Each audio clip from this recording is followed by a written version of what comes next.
¿Magdalena tenía sol en el móvil? Acá escuchábamos la lluvia y Magdalena estaba con sol. ¿Magdalena está con sol? ¿Dónde estás, Maggie? Contanos, a ver. Humberto, pero ¿usted se acuerda cómo me había bautizado a mí hace un tiempo? Sí, la hechicera. Magdalena camina por la vereda del sol, lo que pasa. ¡Lo logré! Hacia asado bajo el agua. No, nosotros estamos en la zona más que es Malvin Norte, Carrasco Norte, por ahí.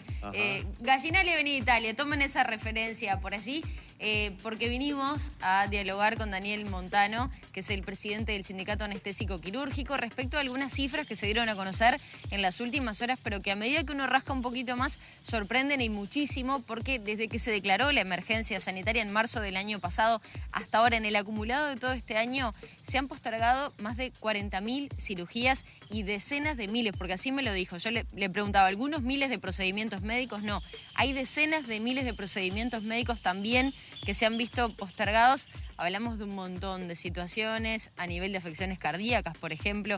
Me mencionaba, Montano, concretamente, ¿cómo les viene afectando a ustedes, a los pacientes, a la atención médica? Y sobre todo cuando se habla que recién a mitad de año podría normalizarse la atención médica respecto a este comunicado que sacó Presidencia en la jornada de ayer. Bueno, buenos días a todos. Esto afecta y el principal daño lo está recibiendo los pacientes, ¿no? Acá hay un número muy importante de pacientes que han visto postergada su resolución quirúrgica y procedimientos diagnósticos, como tú lo decías recién. Este número de procedimientos y de operaciones no va a ser muy fácil recuperarlo, porque tú diste las cifras y son correctas, y afectan la calidad de vida de muchos pacientes, pues no son operaciones oncológicas, pero a veces son enfermedades crónicas que evolucionan a la gravedad y que cuando llega el momento de resolverlo, la resolución es mucho más compleja y a veces no es posible, ¿no? Entonces estamos afectando la calidad de vida y ya vamos para el año, ¿no? ¿Eso es un impacto a nivel del nivel de vida que se puede tener de los uruguayos, se podría llegar a decir? Sí, claro, porque todos estos pacientes que están esperando una cirugía, la están esperando porque la necesitan y porque la atención de ellos es imperiosa. O sea, si el paciente tiene un problema en la vista, vamos a poner un ejemplo, y su enfermedad sigue evolucionando y cada vez ve menos, su calidad de vida no es la misma. Si el paciente tiene un problema en una rodilla y tiene que ser resuelto y no se resuelve, su situación se va a agravar y se va a empeorar y de pronto después es mucho más difícil de resolver. Y podríamos seguir dando ejemplos de enfermedades que no son neoplásicas, pero que al evolucionar se complican. Esto nosotros, cuando propusimos al inicio postergar alguna cirugía no oncológica ni urgente, lo hicimos pensando que la curva de la pandemia iba a ser otra. Pero pasamos por un montón de meses en que tuvimos muy pocos casos y que igual no se resolvían los enfermos. Entonces ahora cada vez vamos teniendo un problema más grave, ¿no? Yo entiendo que la situación esta es única, nunca nos habíamos visto enfrentados a una pandemia de este tipo, pero sin duda eso no puede alejar a los pacientes de la asistencia. ¿Cómo ve usted, particularmente como presidente del Sindicato Anestésico Quirúrgico, la medida de los 120 días para normalizar la atención médica? Bueno, un tanto excesivo, ¿no? 120 días son 4 meses. Junio. Claro, no entiendo por qué hay que esperar tanto, si se está esperando el tema de la inmunización, a ver cuándo llegan las vacunas, cómo se empieza a vacunar, cuántas vienen, cuánto demoramos en vacunar.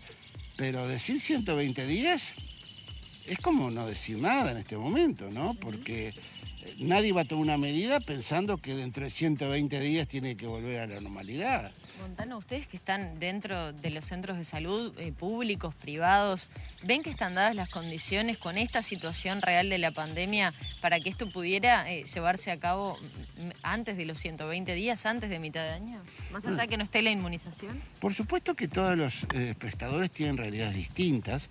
Algunos tienen más infraestructura, otros tienen menos, tienen problemas de recursos humanos, pero sin duda se podría hacer mejor que lo que estamos haciendo. Nosotros no podemos seguir atendiendo patologías quirúrgicas que es necesario examinar al paciente por teléfono. Es inaudito.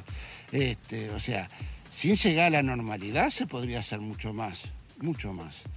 Igual con las cirugías, porque no tiene sentido frenar toda la cirugía cuando hay muchas que ni siquiera ocupan un día de cama, porque son ambulatorias.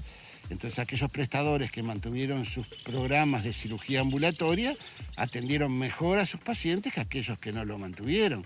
Pero no tenía sentido detenerlo si eso no ocupaba camas, que era uno de los argumentos. Entonces, pienso que en todo este plazo podríamos haber evitado llegar a estas cifras que ahora son realmente importantes. ¿Se ha llegado a situaciones límites con pacientes tal vez que requerían una atención presencial y se realizó telemedicina? ¿Han constatado ese tipo de situaciones? Pero por supuesto.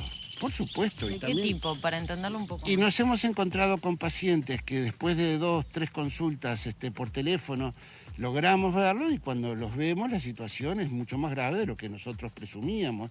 Y lo vemos diariamente cuando en la urgencia tenemos pacientes complicados, que son pacientes que de pronto hacía 6 meses, 8 meses que estaban esperando su cirugía y llegaron complicados porque no se resolvieron antes. O sea, son los costos a pagar cuando estamos en esas situaciones sanitarias de emergencia, pero creo que podría haberse evitado en parte.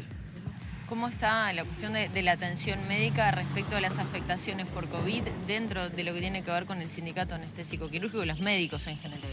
No, en realidad el esfuerzo del personal médico y no médico ha sido brutal. Para nosotros es todo mucho más complejo con esta situación porque requiere un montón de cuidados para preservar nuestra salud, la del paciente, la del resto del equipo médico, que son muy engorrosos para realizar. Por ejemplo, a veces tenemos que operar con unos trajes que parecemos astronautas. Pero bueno, son condiciones que aceptamos porque creemos que está bien tener esas precauciones. Se nos hace más difícil, pero bueno, es la situación que nos tocó vivir. Lo importante es tratar de preservar al paciente de una contaminación intrahospitalaria o que el equipo de salud se contamine. Montano, muy amable por este contacto. Importante también lo que señalaba respecto a esas situaciones límites que les toca vivir con pacientes que, bueno, su vida termina corriendo cierto peligro, ¿no? Sí, su vida o la afectación de su calidad de vida o quedan con secuelas que después habrá que ver si son reversibles o no. Entonces, el problema de la pandemia existe, nadie lo puede negar y tenemos que buscar una solución. Quizá la inmunización sea la vía, pero no podemos alejar a los pacientes de los médicos. Gracias. A las órdenes. Era la palabra del presidente del Sindicato Anestésico Quirúrgico. Importante lo que decía recién, compañeros.